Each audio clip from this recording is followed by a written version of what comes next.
बहू आई, उसने दाल रख दी। दूसरी बहू आई, उसने कुकर को उतार दिया। तीसरी बहू आई, उसने दाल को छोक दिया। चौथी आई तो मिर्ची काट के चली गई। पांचवी आई तो वो आलू उबाल कर चली गई। छठी आई तो उसने सब्जी को बगाड़ दिया। सातवीं आई तो एक ने आटा निकाला। फिर आई तो एक ने आटा उसना, और एक आई तो अपने पति के लिए 4 पराठे सेक के चली गई, और दूसरी आई तो अपने खुद के बच्चों के लिए रोटी का टिफिन बनाकर चली गई। अब ईमानदारी से बोलना, रसोई घर के अंदर जब तुम्हारी सोच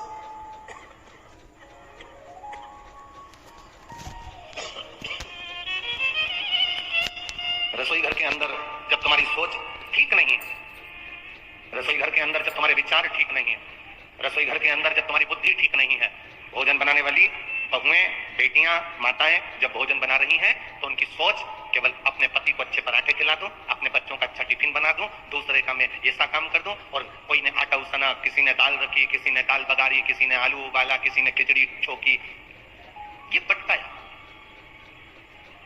अब लोग कह रहे हैं कि घर में शांति नहीं है, सुख नहीं है, तो उसका केवल एक कारण है कि जो घर की माताएं जो भोजन बना रही हैं उस समय पर उनकी चित्त वृत्ति, उनकी बुद्धि, उनका मन, उनकी एकाग्रता उस भोजन बनाने में नहीं।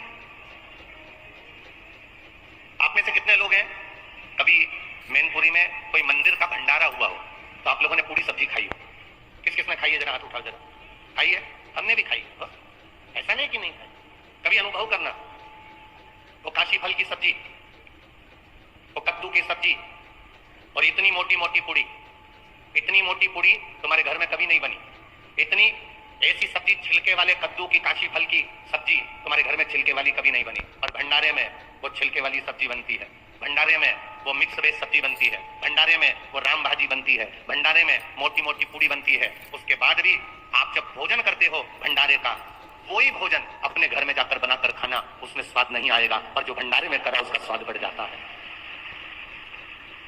भंडारे के भोजन का स्वाद बढ़ गया, और तुमने जो घर में बनाया उसमें स्वाद नहीं आया। उसका कारण क्या था?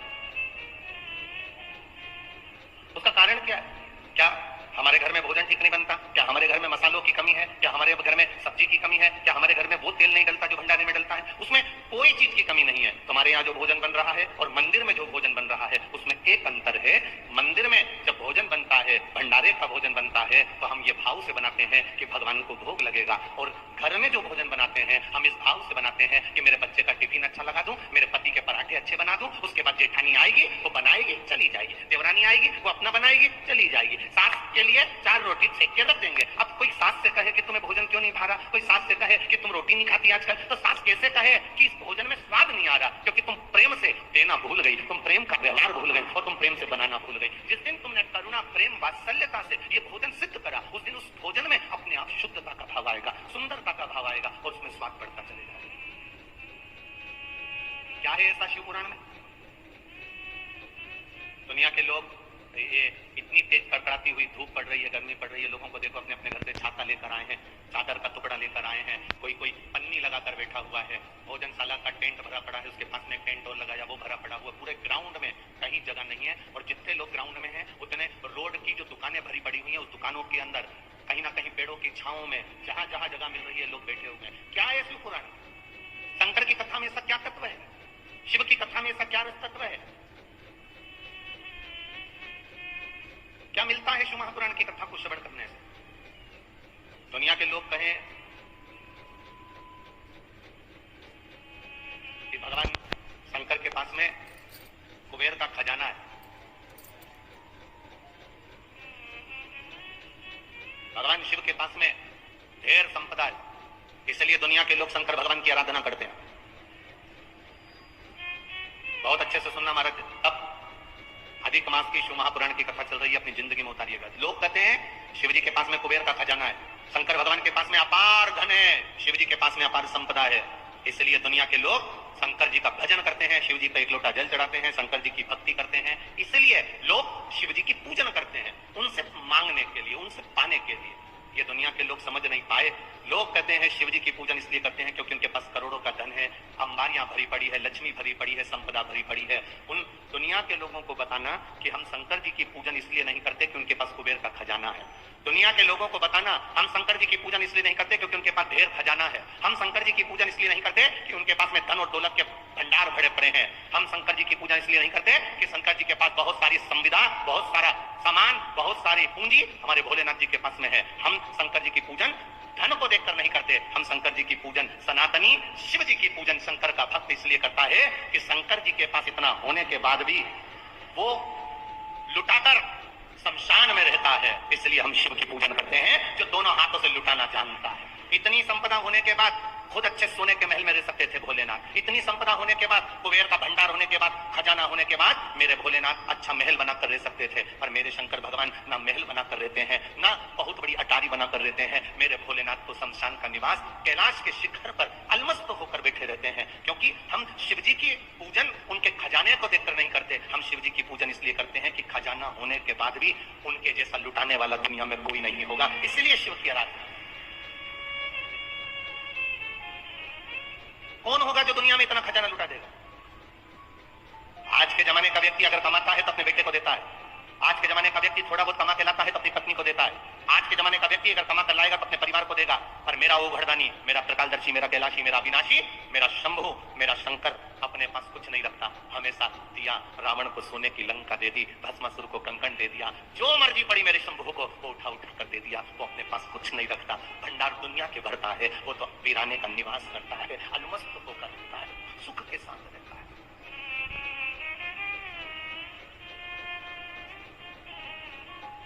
कई लोग कहते हैं गुरुजी आपकी कथा में लोग इसलिए पहुंचते होंगे क्योंकि दुनिया में सब लोग दुखी हैं।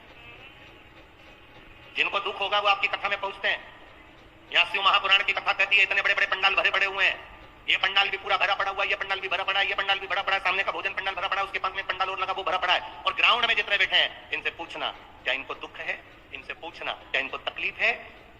ध्यान देना, जिसके घुटने में तकलीफ होती ना वो गाड़ी तो वहां छूट गई, पैदल पैदल चलकर धक्के खाते खाते 1 किलोमीटर आधा किलोमीटर तक यहाँ नहीं आते।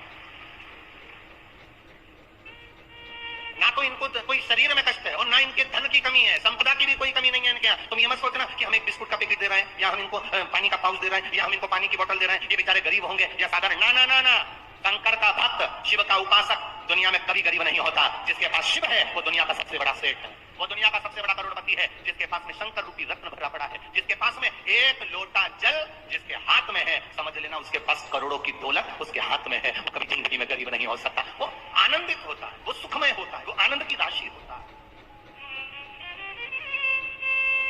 उसमें शिव तत्व की प्राप्ति होती है। जो दुखी होता है, लोग कहते हैं किसी को दुख होगा ना इसलिए कथा में पहुंचो। ना ना ना, अरे दुख होता तो कथा में आते। अरे बोलो तो सर, कई लोग कहते हैं, एक व्यक्ति से पूछा क्यों रे तूने क्यों पी, क्यों तेरे अकल नहीं है, ये गंदा नाली का पानी पी रहा है, गटर का पानी पी रहा है, ये मदिरा पी रहा है, ये गंदा पानी पी रहा है, ये मदिरा का नशा कर रहा है, क्यों पी? क्योंकि बहुत गम था इसलिए पी, बहुत गम, दुखी था इसलिए पी।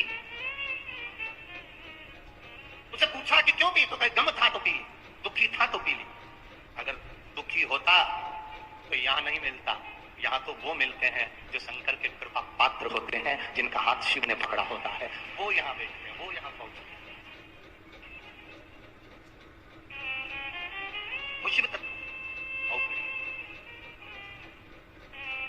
तेरी कृपा बिना न हिले एक भी लेते श्वास, तेरी कृपा से तनो तनो बखान क्या करूं मैं राखों के ढेर का, चपटी बहुत में खजाना कुबेर का, गंगधार मुखीवार ओमकार तू, बोले ओमकार तू, आयो शरण तिहारी शंभु तार तार तू। हम करें शिव की आराधना, हम करें भगवान शंकर का भजन, हम करें भगवान शिव की भक्ति, हम करें भगवान शंकर का गुणगान, हम करें भगवान शिव का स्मरण। और वो शिव भक्ति, वो शंकर भगवान का गुणगान, वो भगवान शंकर की अविरल भक्ति हमारे जीवन को सुख प्रदान करने वाली, हमारे शिव की भक्ति हमारे जीवन को आनंदता प्रदान करने वाली। अब करो। ब्रह्मदेव भगवान विष्णु जी से कह दिया तुम्हारे पिता कौन है? भगवान नारायण ने कह दिया मेरे पिता स्वयं देवादिदेव महादेव है। मेरे पिता भगवान शिव है। ब्रह्मा जी को विश्वास नहीं, ब्रह्मा जी को विश्वास नहीं, क्या नारायण के पिता शिव होंगे? एक बहू को सास बार बार समझाती है, हमारी सास ने हमको ऐसा किया, हमारी सास ने ऐसा किया, हमारी सास ने ऐसा किया, हमारे सास ने ऐसा किया, हमें ये तकलीफ आई, हमें ये तकलीफ आई, हमारी सास ने हमारी जिंदगी में ऐसा किया। एक सास अपनी बहू को समझाती है कि हमने ऐसा ऐसा दुख अपने जीवन में देखा,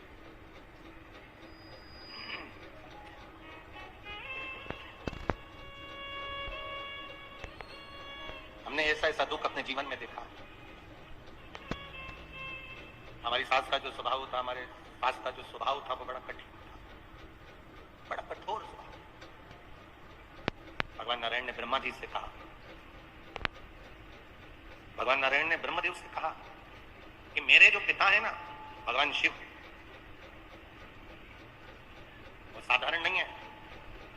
ब्रह्मा जी ने भगवान विष्णु जी से कहा, अगर आप कहते हो कि शंकर भगवान आपके पिता हैं, भगवान ब्रह्मा जी कह रहे हैं अगर आप कह रहे हो कि भगवान शिव आपके पिता हैं, भगवान देवादिदेव महादेव आपके पिता हैं, तो ये तो बड़ी आश्चर्य की बात है,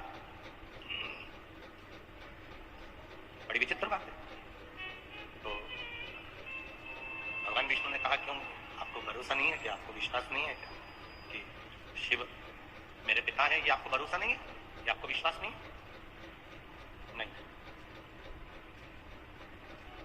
एक किसी के घर में घुसना और एक किसी के दिल में घुसना,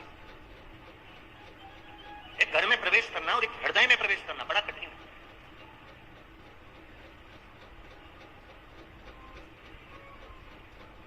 विश्वास, भरोसा एक इतना विशेष शब्द है कि ये आपके भीतर उतरना बड़ा कठिन है। दो चीजें बड़े सावधानी में रखिएगा, एक विश्वास भरोसा और एक शक। ये दो चीजें बड़ी ध्यान रखने वाली बात है। एक विश्वास भरोसा, दूसरा है शक, दूसरा है शक। ये दो चीजें बड़ी विचित्र है। हर किसी व्यक्ति पर शक भी मत करो, क्योंकि हो सकता है कि वो ठीक हो और आप अपने मन से गलत सोच रहे हो। कोई जरूरी नहीं कि तुमने सोचा वो व्यक्ति वैसा निकल जाए। दूसरा नंबर पर है विश्वास भरोसा, इतनी जल्दी मत करना। एक शक भी इतनी जल्दी मत करना और एक भरोसा भी इतनी जल्दी मत करना। कोई तुमसे मीठी बात करे, बहुत प्रेम की बात करे और तुम एकदम विचार कर लो कि यही पूरा, इस पे पूरा भरोसा, इस पे पूरा आपका दृढ़ता है। ना ना ना ना, शिव महापुराण की कथा कहती है दो चीजें थोड़ा सा कंट्रोल रखकर चले, एक शक पर और एक विश्वास पर।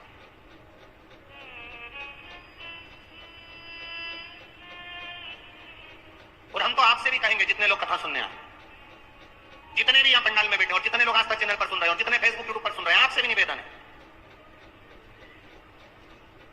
आपका विश्वास शिव के प्रति हो, आपका विश्वास भगवान की कथा के प्रति हो, आपकी दृढ़ता परमात्मा के प्रति हो, तो आप कथा में जाओ। और आपका अगर विश्वास नहीं है, आपका भरोसा नहीं है, आपकी दृढ़ता नहीं है, तो आपको कथा में जाने की जरूरत नहीं। अपने घर पर रहो, 4 रोटी ज्यादा खाओ, आराम से टीवी देखो और सो। विश्वास हो तो परमात्मा है, और विश्वास नहीं तो परमात्मा भी नहीं है। ये भरोसे से परमात्मा की प्राप्ति।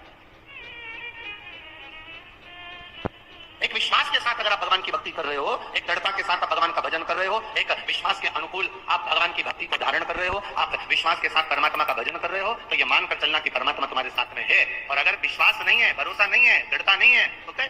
सती मैया का भोलेनाथ जी पर विश्वास टिक नहीं पाया, सती मैया का भोलेनाथ जी पर भरोसा पूर्ण नहीं हो पाया। सती जी ने शंकर भगवान से कह दिया, आप कह रहे हो कि ये राम है, आप कह रहे हो कि ये परमात्मा है, और ये तो अपनी पत्नी के लिए रो रहा है। अगर ये अपनी पत्नी के लिए रो रहे हैं तो ये परमात्मा नहीं हो सकते। ये माता सती भगवान देवादिदेव महादेव से करेंगे, जिनके साथ रह रही है, जिनके सम्मुख है, उसके बाद भी उनका विश्वास, उनकी दृढ़ता, उनका भरोसा पक्का नहीं हो पाया, और उन्होंने कह दिया कि ये परमात्मा नहीं हो सकते। तो भगवान ने कह दिया, जाके परीक्षा लेकर जाओ, जाकर परीक्षा लो। सती मैया परीक्षा लेने के लिए, सती माता परीक्षा लेने के लिए जब गई, सीता जी का रूप रखकर उन्होंने परीक्षा ली, और भोलेनाथ जी को यह ठीक विश्वास टूट गया।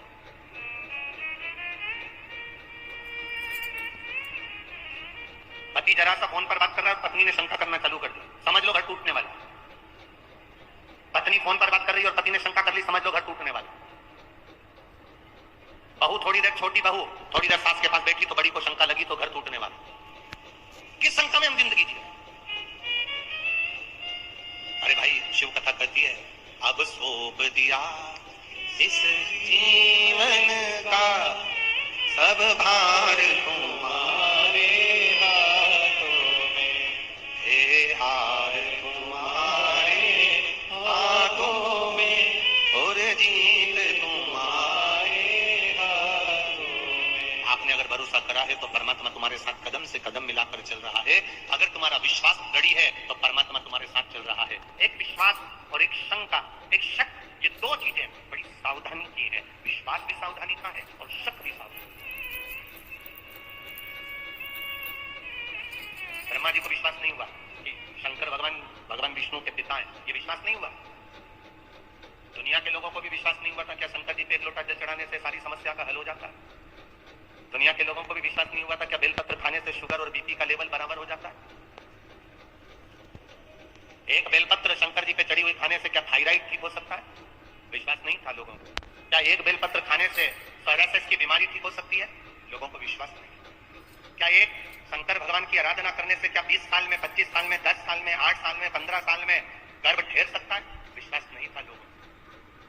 एक बहन ने तो अपने पत्र में लिखा है, ये रेणु कुमारी, मुकाम सुदामापुरी, पोस्ट गंजू ढूंढवारा, गंज ढूंढवारा, ठीक है, यही है ना? हाँ, देख लेना भैया, है समझ लियो। मैं रेणु कुमारी, कहीं बैठी रेणु जी? कहीं बैठी हो तो हाथ हिला सकती। मैं रेणु कुमारी, मुकाम सुदामापुरी, पोस्ट गंज ढूंढवारा, जिला कासगंज से आई। कहीं बैठी हो तो हाथ हिला सकती। जिला कासगंज से आई। गुरुजी, मेरे विवाह को 8 वर्ष हो गए थे, संतान का कोई सुख नहीं था। आपने जैसी कथा कही उसके अनुसार मैंने कथा सुनी, और कथा सुनने के बाद बाबा देवादिदेव महादेव की वो सफेद आंकड़े की जड़ का प्रयोग किया। और बाबा जी, आपके पिताजी होते तो उनके पास में तो ढेरों संपदा होती, क्योंकि आपके चरणों में लक्ष्मी पड़ी हुई। आपके चरणों में लक्ष्मी, आप वैकुंठ का निवास करते हो, आपके पास में ढेरों संपदा है, आपके पास में ढेरों सुख है, लक्ष्मी है, अष्टलक्ष्मी आपके पास में विराजमान है, ढेरों संपदाएं आपके पास में विराजमान है, ढेरों संपत्ति आपके पास में विराजमान है। और आपके पिताजी भगवान देवादिदेव महादेव को देखो तो कैलाश पर रह रहे हैं, शमशान में रह रहे हैं। उनके पास में क्या है? गले में सांप पड़ा हुआ है, धतूरा रखा हुआ है, बेलपत्र रखी हुई है, गंगा जी का जल रखा हुआ है, मुंडों की माला, रुद्राक्ष की माला, केवल यही उनके पास में। आपके अगर पिता शिव है तो शंकर भगवान को भी तो धनपति दिखना था, करोड़पति दिखना था, संपदावान दिखना था, वैभववान दिखना था। फिर वो कमजोर क्यों दिख रहे हैं? फिर उनके पास में ये कुछ संपदा, ये सत्ता, ये वैभव, ये सारा सुख उनको तो नहीं दिख रहा। भगवान नारायण ने भगवान ब्रह्मा जी से कहा, भगवान नारायण भगवान ब्रह्मा जी से कहते हैं कि ब्रह्मा जी, तुम समझ नहीं सकते कि शिव है क्या। शिव क्या है समझ नहीं सकते। अरे तेरा ही दिया मैंने खाया पिया है, तेरा शुक्रिया है, तेरा शुक्रिया है, मुझे भोले बाबा ने बहुत दे दिया है, तेरा शुक्रिया है, तेरा शुक्रिया है।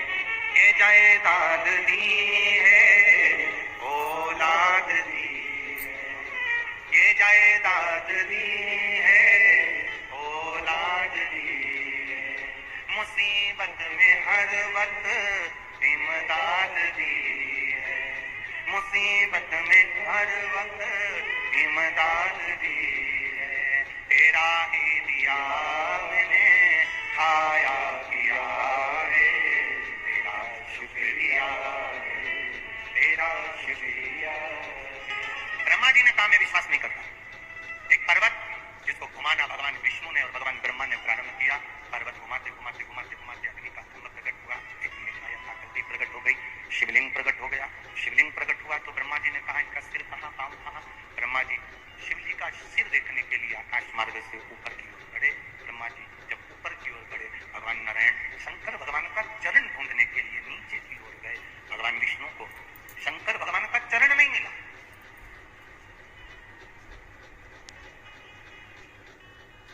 ढूंढ रहे हैं। भगवान विष्णु वापिस आ गए, ब्रह्मा जी से कह दूंगा चरण नहीं मिला, वापिस। और कितनी विद्वत्ता है मेरे नारायण में, कितनी विद्वत्ता भरी है मेरे भगवान विष्णु में। वो शंकर जी के चरणों को ढूंढने के लिए गए और ब्रह्मा जी की विद्वत्ता देखिए, वो शीश ढूंढने के लिए गए। सार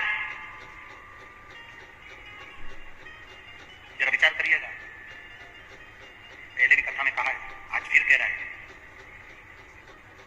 पहले के समय में इतना बड़ा क्रीम का डब्बा आता था, ऐसा गोल मुंह का बड़ा सा, उसमें से क्रीम निकाल लो और अपने चेहरे पे लगा लो, डब्बा बंद कर दो। आज के जमाने में बड़े मुंह के डब्बे बंद हो गए, इतना बड़ा ट्यूब जैसा डब्बा आता है, पैकेट आता है ट्यूब का, और उसमें से ढक्कन लगा रहता है छोटा सा, उसको खोल लो और उसमें नीचे से उसको थोड़ा सा दबाओ, दबेगा तो ट्यूब बाहर जाएगा, निकालो और लगा लो।